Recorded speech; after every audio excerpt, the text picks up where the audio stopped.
how to shut down computer after 1 hour, or how can you create shutdown timer on your Windows 11 PC or laptop. Hey guys, welcome back to this YouTube channel.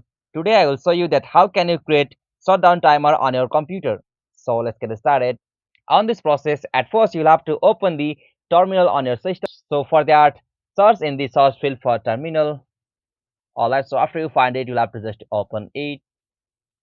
Okay, so after you open the terminal, here you have to give a command to activate the shutdown timer. So the command will be like shutdown hyphen s space hyphen t 3600. So on the section 3600 means 1 hour. So as usual, you can type this command on your terminal. So I will give this command on the comment section below. So from there you can easily copy and paste it from here, or you can also manually type it.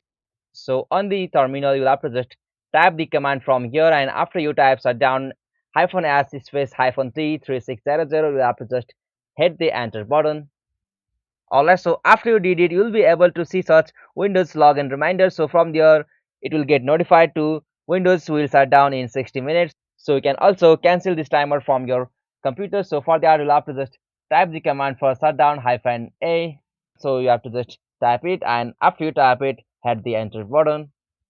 Alright, so as you can see, the schedule shutdown has been cancelled. So in this way, you can also turn on the timer or schedule shutdown on your computer. So for that, you'll have to just type this command on your Windows parcel or terminal. So for that, you'll have to just type it, and after you type it, you'll be able to easily turn on the schedule or timer shutdown on your computer. So although you can cancel it by using this shutdown hyphen a. Hope this video was helpful to you, and please don't forget to subscribe our YouTube channel for more quick and short tutorial like this.